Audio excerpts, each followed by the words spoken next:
भूल तो नहीं गए हमें, नाम तो याद ही होगा. नाही नाही, असं मी म्हणत नाहीये. आज असं आपल्या प्रत्येकाच्या घरातली चूल म्हणत असेल.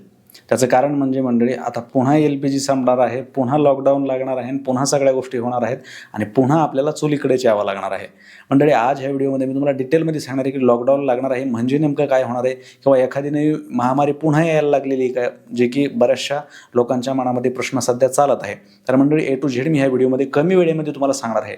हा व्हिडिओ पाहिल्यानंतर पुन्हा तुम्हाला दुसरा व्हिडिओ पाहण्याची गरज नाही लॉकडाऊनच्या संदर्भामध्ये. मंडळी, तुम्हाला माहिती आहे की ओल्ड इज गोल्ड आपण म्हणतो, आणि त्या ओल्ड इज गोल्ड हे फक्त आता वाक्य राहिलेलं नाहीये, हे वस्तुस्थितीनं आता दिसतंय आपल्याला. कारण लॉकडाऊनच्या वेळेस आपल्याला माहिती की शहराच्या बिझनेसनं नाही तर गावाकडल्या जमिनीनंच जे आहे ते लोक जगवलेली आहेत. आणि आणखी दुसरी गोष्ट बोलायची झाली तर शहरातल्या गॅसने नाही तर गावाकडल्या चुलीनेच जे आहे ते लॉकडाऊनमध्ये सुद्धा माणसं जे आहे ती जगवलेली आहेत. वस्तुस्थितीनं पाहायला गेलं मंडळी तर नरेंद्र मोदी यांनी जे आहे ते 2 दिवसापूर्वी जे वक्तव्य केलं, किंवा देशाला पुन्हा एकदा लॉकडाऊन सारख्या स्थितीसाठी तयार राहावं लागणार आहे, नेमकं याचं उद्देश काय होता? नेमकं लॉकडाऊन लागणार आहे हे 100% आहे, त्याच्यात काय वाद नाहीये. युद्ध जर नाही थांबलं तर लॉकडाऊन लागणारच आहे, त्याच्यात काय वाद नाही. मात्र मंडळी, ह्या लॉकडाऊनचं स्वरूप कसं असणार आहे मी तुम्हाला हे 2 मिनिटात सांगतो. तर मंडळी, लॉकडाऊन लागणार म्हणजे पहिल्यासारखं सगळंच बंद होणार, घरात बसावं लागणार, असं लॉकडाऊन लागणार नाही. आता लॉकडाऊन लागणार ते म्हणजे कसं की डिझेल पेट्रोल याचे पुरवठे कमी होणार, ज्यांना अत्यावश्यक आहे त्यांनाच जे आहे ते डिझेल आणि पेट्रोल दिल्या जाणार. आणि दुसरी गोष्ट, LPGचा साठा कुणाला पुरवला जाणार की शहरातल्या लोकांना किंवा जास्त मोठ्या शहरातल्या सिटीतल्या लोकांना पुरवण्याचा प्रयत्न होणार.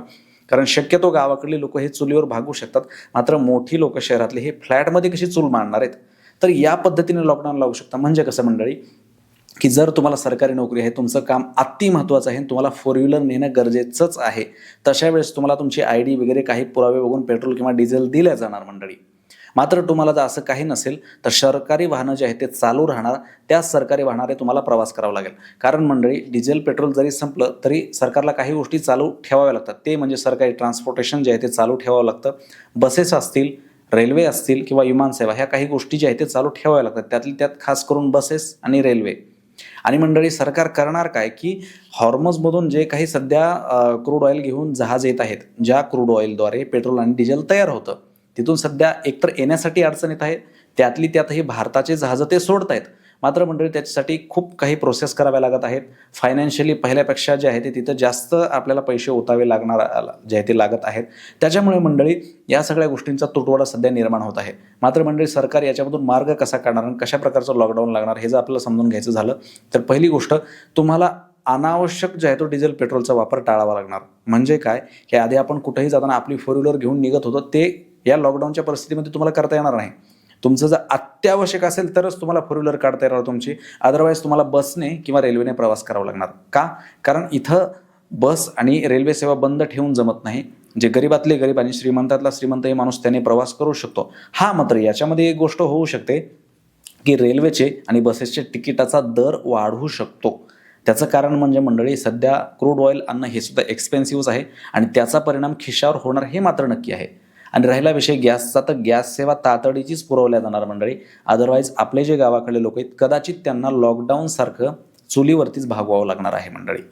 तुम्ही लॉकडाऊनमध्ये बघा ना, लॉकडाऊनमध्ये होतं काय की डिझेलचा साठा खूप होता, पेट्रोलचा साठा खूप होता, मात्र वापरणारी मंडळीच नव्हती. कारण लॉकडाऊन लागलं होतं, सर्वांच्या गाड्या बंद होत्या आणि आता गाड्या चालू झालेल्या आहेत आणि आता डिझेल आणि पेट्रोल कमी पडलेलं आहे. म्हणजे वस्तुस्थितीनं सांगायचं झालं तर एखाद्या वेळेस गाड्या बंद राहिल्या आणि डिझेल जास्त राहिलं तरी काही कारणास्तव लॉकडाऊन लागलं होतं, ती परिस्थितीलाही आपल्याला समोर जावंच लागलं. आणि आजही गाड्या चालू आहेत मात्र डिझेलचे साठे कमी पडत आहेत, तशा वेळेसही लॉकडाऊनलाच आपल्याला समोर जे आहे ते जावं लागणार आहे मंडळी.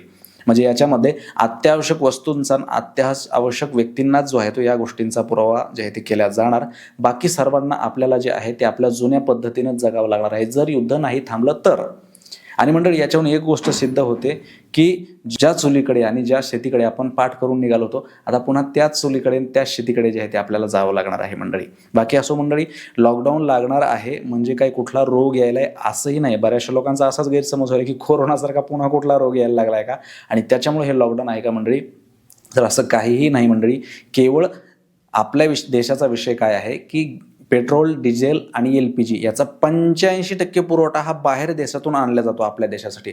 आपल्या देशाकडे असे कुठले स्रोत नाही आहेत की ज्याद्वारे अख्ख्या देशाची गरज भागवली जाऊ शकते.